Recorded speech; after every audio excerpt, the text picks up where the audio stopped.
মুক্ত করে দেয়া, পানির ঘোলাত্ব দূর করা, সারের কার্যকারিতা বৃদ্ধি করা। চুনের প্রকারভেদ, যেমন পাথুরে চুন, পোড়া চুন, কলি চুন ও ডলোমাইট। চুন প্রয়োগের মাত্রা। পুকুর প্রস্তুতির সময় প্রতি শতাংশে 1 কেজি পোড়া চুন বা 2 কেজি পাথুরে চুন মাটিতে প্রয়োগ করতে হয়। পুকুরে চিংড়ি এবং মাছ থাকার সময় 50 গ্রাম পোড়া চুন পানিতে একদিন ভিজিয়ে রেখে পরবর্তীতে গুলে সমস্ত পুকুরে ছিটিয়ে দিতে হয়। প্রয়োগ পদ্ধতি।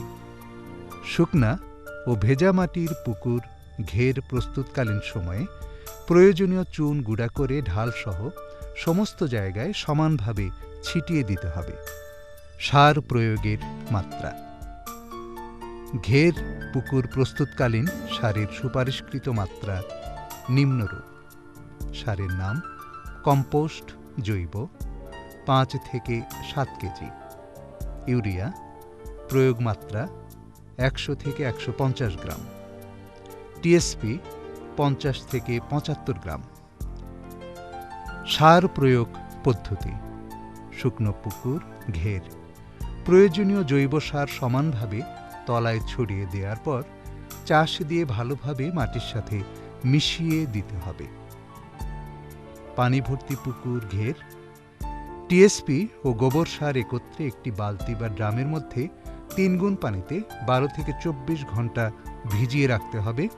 প্রয়োগের পূর্বে উক্ত মিশ্রণের সাথে ইউরিয়া মিশিয়ে সমানভাবে সারা পুকুরে ছিটিয়ে দিতে হবে। আশ্রয়স্থল স্থাপন। খোলস বদলের সময় চিংড়ি দুর্বল থাকে, তখন এদের জন্য নিরাপদ আশ্রয়স্থলের প্রয়োজন হয়। পুকুর ঘেরের তলায় কিছু জলজ উদ্ভিদ থাকলে, যেমন হাইড্রিলা, নাজাস, তা চিংড়ির আশ্রয়স্থল হিসেবে কাজ করে। এছাড়াও তাল বা নারিকেলের শুকনা পাতা, বাঁশের কঞ্চি, প্লাস্টিকের পাইপ, প্লাস্টিক নেট, গাছের শুকানো ডাল দ্বারা চিংড়ির আশ্রয়স্থল তৈরি করা যায়। চিংড়ির জুভেনাইল বাছাই। ভালো জুভেনাইলের দেহ নীলাভ সাদা ছাই রঙের, খারাপ জুভেনাইল লালচে কালচে।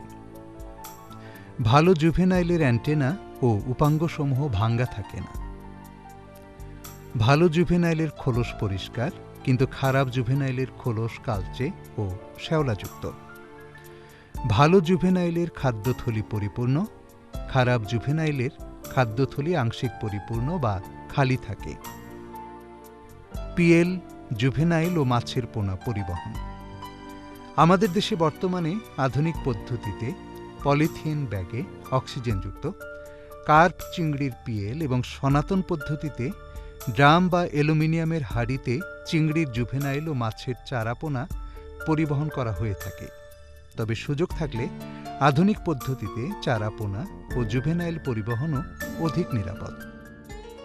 পিএল জুভেনাইল ও মাছের পোনা খাপ খাওয়ানো এবং অবমুক্তি। পিএল জুভেনাইল ছাড়ার ধারাবাহিক কাজগুলো: পরিবহন পাত্র 15 থেকে 20 মিনিট পুকুরের পানিতে ভাসিয়ে রাখতে হবে। ব্যাগ বা পাত্রের মুখ খোলার পর আস্তে আস্তে পাত্র ও পুকুরের পানি অদল বদল করে 2 পানির তাপমাত্রা সমতায় আনতে হবে। হাতে দিয়ে মাঝে মাঝে পরিবহন পাত্র এবং পুকুরের পানির তাপমাত্রার ব্যবধান পরীক্ষা করতে হবে। লক্ষ্য রাখতে হবে যেন 2 পানির তাপমাত্রার ব্যবধান 1 থেকে 2 সেন্টিগ্রেডের বেশি না হয়। উভয় পানির তাপমাত্রা সমান হলে পাত্রের মুখ কাত করে ধরে বাইরে থেকে ভেতরের দিকে স্রোতের ব্যবস্থা করতে হবে। এ অবস্থায় সুস্থ সবল পোনা স্রোতের বিপরীতে ধীরে ধীরে বাইরে চলে যাবে। ঠান্ডা আবহাওয়ায় দিনের যে কোনো সময়ে পুকুরে মাছের পোনা ছাড়া যায়, তবে সকালে ছাড়াই উত্তম। খাদ্য তৈরিতে উপকরণ ব্যবহারের নমুনা। উপাদানের নাম: ফিশ মিল, ব্যবহার মাত্রা 30%, 300 কেজি। সরিষার খৈল, ব্যবহার মাত্রা 40%, 400 কেজি। হাড় ও ঝিনুকের গুঁড়া, ব্যবহার মাত্রা 5, 50 কেজি। পলিশ গুঁড়া গমের ভুসি, ব্যবহার মাত্রা 20, 200 কেজি। আটা 10 কেজি। খনিজ লবণ ব্যবহার মাত্রা 0, 1 চা চামচ। ভিটামিন প্রিমিক্স 1 চা চামচ। মোট ব্যবহার মাত্রা 100, 1000 কেজি। বর্তমানে বিভিন্ন কোম্পানি বিভিন্ন ধরনের চিংড়িজাত খাবার বাজারজাত করে থাকে। খাদ্য বা খাদ্য উপাদানে যেন কোনরূপ ব্যবহার নিষিদ্ধ অ্যান্টিবায়োটিক যেমন নাইট্রোপুরান বা এর মেলাবোলাইট, ক্লোরামফেনিকেল ইত্যাদি না থাকে এবং খাদ্য ক্ষতিকর জীবাণুমুক্ত থাকে সে বিষয়ে লক্ষ্য রাখতে হবে। মনে রাখতে হবে, চিংড়ি পা দিয়ে খাবার ধরে খায়। পানি দূষিত হলে চিংড়ি খাবার গ্রহণ করে না। খোলস পরিবর্তনের সময় এবং রোগ হলে চিংড়ি খাবার খায় না। নিয়মিত চিংড়ির স্বাস্থ্য ও পানির অবস্থা পরীক্ষা করে খাবারের মাত্রা নির্ধারণ করতে হবে। গলদা চিংড়ির সাধারণ রোগ, প্রতিকার ও প্রতিরোধ। রোগের সাধারণ লক্ষণ। রোগের প্রকারভেদ ও রোগ সৃষ্টিকারী জীবাণু বা পরজীবীর আক্রমণের ধরন অনুযায়ী রোগাক্রান্ত চিংড়ির মাঝে বিভিন্ন প্রকার লক্ষণ দেখা যায়। রোগাক্রান্ত চিংড়ি ঠিকমতো খাদ্য গ্রহণ করে না ও খাদ্যনালী খালি থাকে, ধীর গতিতে চলাচল করে, খোলস পরিবর্তন হয় না এবং খোলসের উপর শ্যাওলা দেখা দেয়, পাড়ের কাছাকাছি ভেসে খাবি খায়, কখনো পাড়ে উঠে আসে, খোলস নরম হয়ে যায়, ফুলকায় কালো দাগ দেখা যায়, খোলসের উপর নীলাভ রং শ্যাওলা জমে যায়, হাঁটার অঙ্গ এবং অ্যান্টিনা খসে পড়ে অথবা বাঁকা হয়ে যায়। চিংড়ির সাধারণ রোগ। চিংড়ি রোগের ক্ষেত্রে প্রতিকারের চেয়ে প্রতিরোধই উত্তম। অ্যান্টেনা ও সন্তরণ পথ খসে পড়া, কারণ ব্যাকটেরিয়ার আক্রমণ। লক্ষণ: মজুদের 3 থেকে 4 মাস পর অ্যান্টেনা সন্তরণ পথ খণ্ডিত অথবা ঝরে পড়তে পারে। প্রতিকার: সাময়িকভাবে সম্পূরক খাদ্য প্রয়োগ বন্ধ, সম্ভব হলে পানি পরিবর্তন, পিএইচ পরীক্ষা করে 250 থেকে 300 গ্রাম শতাংশ হারে ডলোমাইট প্রয়োগ। চাষের শুরুতে ঠিকভাবে পুকুর শুকাতে হবে এবং কালো মাটি অপসারণ করতে হবে।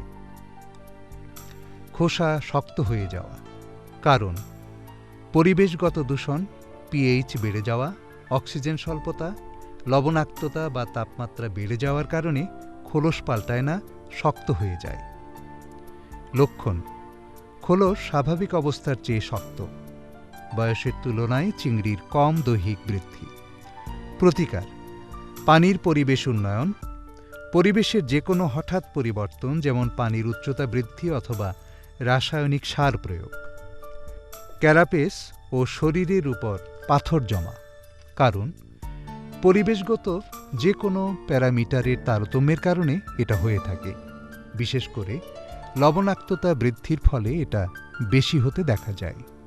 লক্ষণ: করাত ও ক্যারাপেস অংশে ধূসর রঙের ক্ষুদ্র ক্ষুদ্র পাথর দেখা যায়। প্রতিকার: পুকুরের পানি পরিবর্তন, পানির সরবরাহ বৃদ্ধি ও পানির উর্বরতা বৃদ্ধি, পানির উচ্চতা বৃদ্ধি। নরম খোলস বা স্পঞ্জের মতো দেহ। চাষাবাদের মাঝামাঝি সময়ে প্রায় গলদা চিংড়ির মাঝে এ রোগ দেখা দেয়, কারণ পানিতে ক্যালসিয়াম কমে যাওয়া, অ্যামোনিয়া ও তাপমাত্রা বেড়ে যাওয়া, পুষ্টিকর খাদ্যের অভাব, অনেক দিন পানি পরিবর্তন না করা, পানির পিএইচ কম থাকা। লক্ষণ: খোলস নরম হয়ে যায়, পা লম্বা ও লেজ ছোট হয়, দেহ ফাঁপা হয়ে স্পঞ্জের মতো হয়। প্রতিকার: পুকুরে প্রতি মাসে শতাংশ প্রতি 0.5 কেজি হারে চুন প্রয়োগ, খাবারে ক্যালসিয়ামের পরিমাণ বৃদ্ধি। ক্যালসিয়াম বৃদ্ধির জন্য শামুক ঝিনুকের গুঁড়া প্রতি কেজি সম্পূরক খাদ্যের সঙ্গে 5% হারে ব্যবহার করা যেতে পারে। খোলস পাল্টানোর পর মৃত্যু, কারণ খাদ্যে ভিটামিন স্বল্পতা, ফ্যাটি অ্যাসিড, প্রোটিন এবং খনিজ দ্রব্যের অভাব, ব্যাকটেরিয়ার সংক্রমণ। লক্ষণ: দেহ নরম থাকে এবং রং নীলাভ হয়ে যায়। প্রতিকার: খাদ্যের সঙ্গে 50 মিলিগ্রাম কেজি হারে ভিটামিন প্রিমিক্স প্রয়োগ, খাদ্য পরিবর্তন। গায়ে শ্যাওলা পড়া। কারণ খোলস পরিবর্তন না করা ও চিংড়ির চলাফেরার গতি কমে যাওয়া। লক্ষণ: চিংড়ি ধরার পর সারা দেহে সবুজ অ্যালার্জি দেখা যায়। প্রতিকার: পানি বাড়িয়ে দিতে হবে এবং সার প্রয়োগ করে ফাইটোপ্লাঙ্কটন বৃদ্ধি করতে হবে।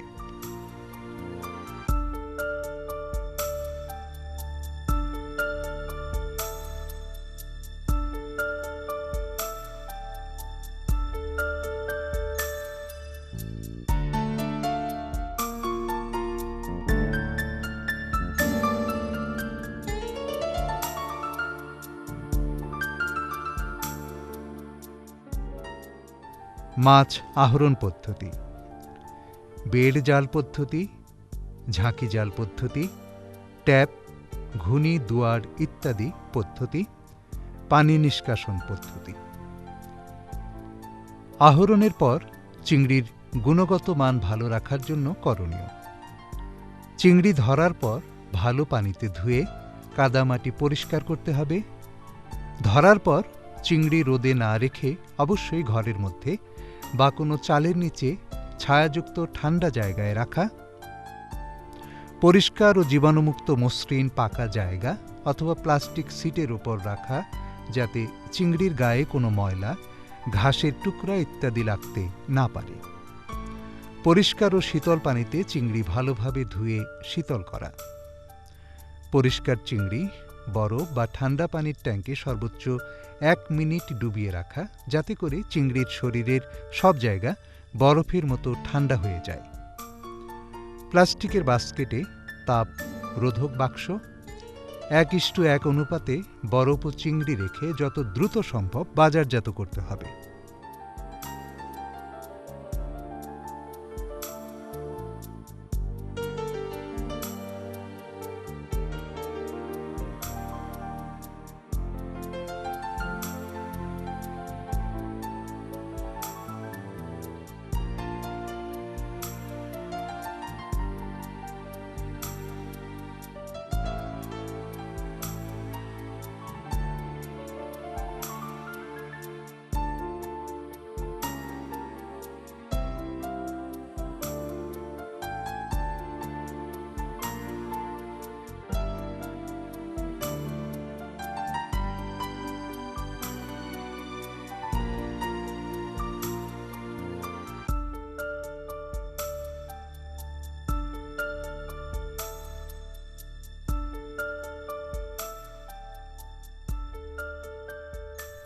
গলদা চিংড়ির বাজারজাতকরণ: চিংড়ি বাজারজাতকরণের প্রধান বিবেচ্য বিষয় হল উৎপাদিত চিংড়ির গুণগত মান অক্ষুণ্ণ রাখা।